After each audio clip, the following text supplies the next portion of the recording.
Students, एक N नौलाकर classes में आप सभी का स्वागत है। तो जो स्टूडेंट नए हैं, इस चैनल को सब्सक्राइब नहीं किए हैं, वो सबसे पहले सब्सक्राइब कर लें, बेल आइकन प्रेस कर लें, ताकि जितने भी महत्वपूर्ण वीडियो बनेगा उसका नोटिफिकेशन आपको मिलता रहे।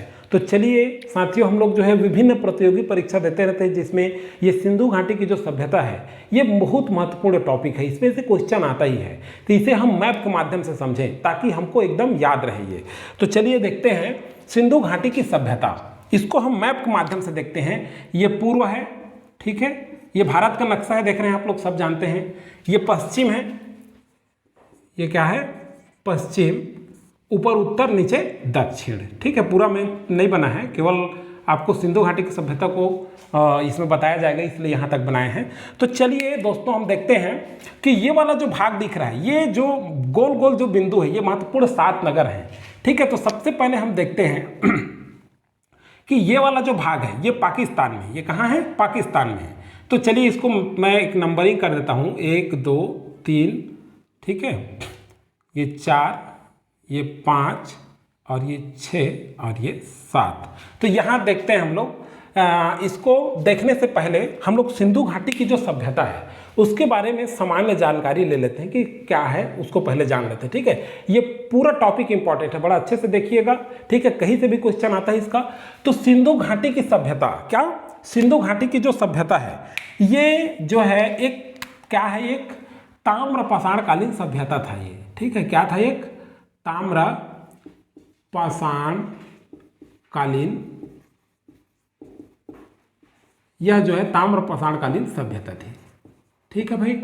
कौन सी सभ्यता है, तो ये ताम्र पाषाणकालीन सभ्यता है, ये ध्यान रखना, सिंधु घाटी सभ्यता। और ये सिंधु घाटी सभ्यता जो है एक प्राचीन सभ्यता है, ये क्या है, प्राचीन सभ्यता है। और ये सभ्यता किसके समकालीन थी, तो ये सभ्यता जो है मेसोपोटामिया, सुमेर और मिस्र, ये भी एक प्राचीन सभ्यता है। इन सभ्यताओं के समकालीन कौन, सिंधु घाटी की सभ्यता, इनके समकालीन थी, ठीक है। तो चलिए देखते हैं, ये जो है, ये सिंधु घाटी की जो सभ्यता है ये जो है आद्य ऐतिहासिक युग में गिना जाता है इनको, ठीक है। तो आद्य ऐतिहासिक जो युग है, ठीक है, आद्य ऐतिहासिक काल, ठीक है। आद्य ऐतिहासिक काल का मतलब होता है जिसकी लिपि को पढ़ा नहीं जा सकता, लिपि को पढ़ा नहीं जा सकता, ये ध्यान रखिएगा, इसकी लिपि को पढ़ा नहीं जा सकता। तो जब इसकी लिपि को पढ़ा नहीं जा सकता तो इसकी जानकारी कैसे मिलता है हमको, तो ये जो है पुरातात्विक खुदाई से इसकी जानकारी मिलता है हमको, पुरातत्वीय, ठीक है,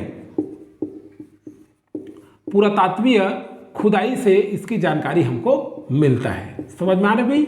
तो इसकी जानकारी कैसे मिलता है हमको, तो पुरातात्विक खुदाई से हमको जानकारी मिलता है।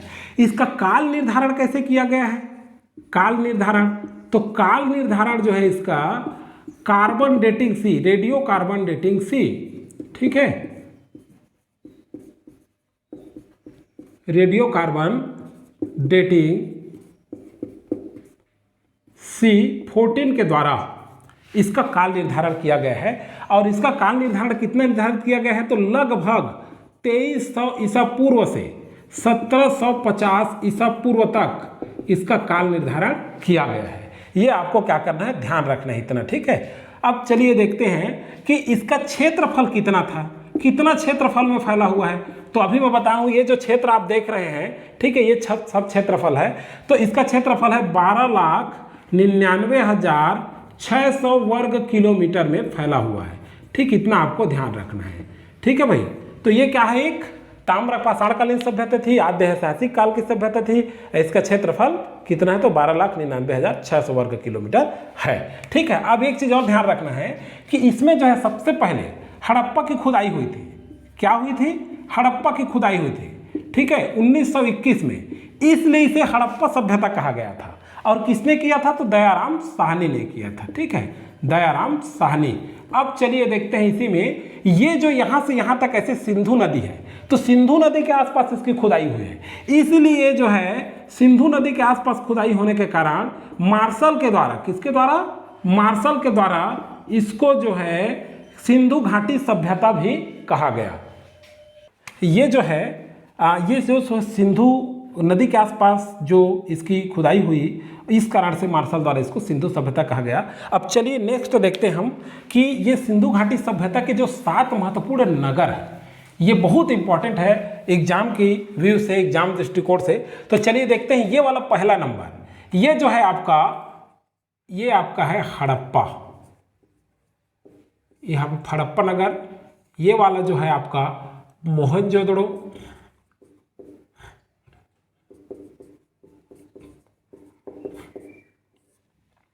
ये जो है आपका चन्हुदड़ो। ठीक है, तो चलिए देखते हैं सबसे पहले ये चन्हुदड़ हो गया। ये आपका जो दिख रहा है 7वां नंबर का, ये धौलावीरा, धौलावीरा ये जो है कच्छ की खाड़ी पर गुजरात में है। और ये वाला जो भाग दिख रहा है आपका, ये लोथल है, ये भी गुजरात में है। ठीक, मैप से देख सकते हैं आप।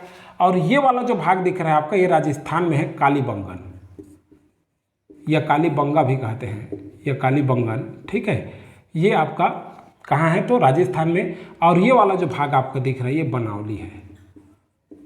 ठीक है, तो अब चलिए डिटेल देखते हैं हम कि ये वाला जो है, ये हड़प्पा जो है, ये पंजाब के मांटगुमरी जिला, मांटगुमरी जिला पंजाब पाकिस्तान में है भाई, ये हड़प्पा। ठीक है, ये ध्यान रखेंगे आप लोग, मैप में देखिए ये। और ये जो मोहनजोदड़ो है, ये सिंध प्रांत के लड़काना जिले में, पाकिस्तान में ही ये भी है। तो कहाँ है, सिंध प्रांत के लड़काना जिले में है। कौन, मोहनजोदड़ो। अगला देखते हैं चन्हुदड़ो, ये भी पाकिस्तान में है। बाकी तो आप जान गए, अभी बताया हूं मैं। तो चलिए डिटेल देखते हैं कि इस नगर में क्या क्या पाए गए हैं। ठीक है, तो पहला हड़प्पा, पहला देखते हैं हम हड़प्पा। ठीक है, तो हड़प्पा, ये जो हड़प्पा है, ठीक है, हड़प्पा, ये जो हड़प्पा है उसकी खोज 1921 में हुई। और ये दयाराम साहनी के द्वारा किया गया इसका खोज। ठीक है, परीक्षा की दृष्टि से इंपॉर्टेंट है, हम लोग देखेंगे इसी को। इसमें क्या मिला, तो 12 अन्न भंडार मिले, 12 अन्न भंडार, कांस्य की इक्का गाड़ी, कांस्य की इक्का गाड़ी मिला। और श्रमिक आवास भी यहाँ से मिला। ठीक है, इतना आपको ध्यान रखना है। ठीक है, और ये जो है श्रमिक आवास मिले। और ये जो हड़प्पा है, ठीक है, ये कौन सा नदी के तट पर है, तो रावी नदी के तट पर है। कौन सा नदी के तट पर, रावी नदी के तट पर। ठीक है भाई, ये ध्यान रखना है आपको। चलिए सेकंड देखते हैं मोहनजोदड़ो, मोहनजोदड़ो, जिसकी खोज कब हुई, तो इसकी खोज जो है 1922 में हुई। और किसने किया, तो राखलदास बनर्जी ने किया। ठीक है, किसने किया, राखलदास बनर्जी ने किया, 1922 में खोज किया। अब यहाँ क्या क्या मिले हैं, तो ध्यान रखिएगा, बहुत इंपॉर्टेंट है। ठीक है, विशाल अन्नागार मिला है भैया, विशाल अन्नागार, स्नानागार, स्नानागार। ठीक है, कांस्य नर्तकी की मूर्ति भी मिला यहाँ से, नर्तकी मूर्ति, पुजारी की मूर्ति मिला है, पुजारी की मूर्ति, सूती कपड़ा मिला है यहाँ से, सूती कपड़ा। ठीक है, सूती कपड़ा भी मिला। और जो है यहाँ से सभा भवन भी मिले हैं, सभा भवन भी मिला है। और इसमें जो है घरों में कुएं के, कुछ घर में कुएं के अवशेष भी यहाँ से मिला हुआ है। तो ये बहुत इंपॉर्टेंट है, इतना आपको ध्यान रखना है मोहनजोदड़ो के बारे में। चलिए नेक्स्ट देखते हैं चन्हुदड़ो, चन्हुदड़ो बहुत इंपॉर्टेंट है। चन्हुदड़ो की खोज 1931 में हुई। हाँ चलिए, मोहनजोदड़ो एक चीज भूल गया मैं कि मोहनजोदड़ो जो है सिंधु नदी पे है, सिंधु नदी के किनारे है। कहाँ है, सिंधु नदी के किनारे। ठीक, ये ध्यान रखना है। चन्हुदड़ो, चन्हुदड़ो की खोज 1931 में। और ये जो है गोपाल मजूमदार ने किया। किसने खोज किया इसका, गोपाल मजूमदार। ठीक है, गोपाल मजूमदार ने 1931 में। इसमें कल एक ही चीज आपको ध्यान रखना है कि यहाँ मनके बनाने का कारखाना था। क्या था, मनके बनाने का, यही पूछा जाता है परीक्षा में बार बार, मनके बनाने का कारखाना था। ठीक है भाई, इतना ध्यान रखना है आपको, मनके बनाने का कारखाना। ठीक, तो ये चन्हुदड़ो। और ये जो चन्हुदड़ो है, ये भी जो है सिंधु नदी के तट पर है। ठीक है, ये भी कहाँ है, सिंधु नदी के तट पर। तो ध्यान रखिएगा, ये चन्हूदड़ो और मोहनजोदड़ो सिंधु नदी के तट पर, और हड़प्पा जो है रावी नदी के तट पर। ठीक है, अब अगला नेक्स्ट देखते हैं हम लोग। अगला जो है हम लोग देखते हैं कालीबंगन। क्या, कालीबंगन। ठीक है, कालीबंगन या कालीबंगा। ठीक है, कालीबंगन। तो चलिए, कालीबंगन जो है ये राजस्थान है। ये क्षेत्र आप लोग देख रहे हैं, ये कहाँ है, तो राजस्थान में। बहुत बार परीक्षा में पूछा जाता है कि कालीबंगन कहाँ है। ठीक है, आप ध्यान रखिएगा, नोट कर लीजिए, बहुत इंपॉर्टेंट है, राजस्थान में है। और कौन सा नदी के किनारे है, तो घग्घर नदी के तट पर है, घग्घर नदी के किनारे है ये। ठीक है, और कालीबंगन की खोज कब हुई, तो 1953 में हुई। किसने किया, तो लाल और घोष ने किया, ये ध्यान रखना है आपको। ठीक है भाई, अब कालीबंगन में क्या मिला, तो जूते हुए खेत मिले हैं, यहाँ से जूते हुए खेत मिले हैं। ठीक, अग्निवेदी के प्रमाण मिले हैं यहाँ से। ठीक, जूते हुए खेत मिले हैं, और कच्ची ईंट के मकान भी मिले हैं, कच्ची ईंटों के मकान भी यहाँ से मिले हैं भाई। ठीक है, और सिंधु डिजाइन वाली बेलनाकार मुहरे मिली है, बेलनाकार सिंधु डिजाइन वाली है ना, बेलनाकार मुहरे भी यहाँ से प्राप्त हुआ है। ठीक है, तो ये कालीबंगन के बारे में इतना आपको ध्यान रखना है। नेक्स्ट देखते हैं हम लोग लोथल, पांचवा देखते हैं लोथल। तो ये लोथल क्या है, लोथल सबसे पहले यह, इसकी खोज देख लेते हैं 1957 में। ठीक है, 1957 में हुआ, और इसका खोज किसने किया, तो राव ने किया, RS राव। किसने किया, RS राव ने किया।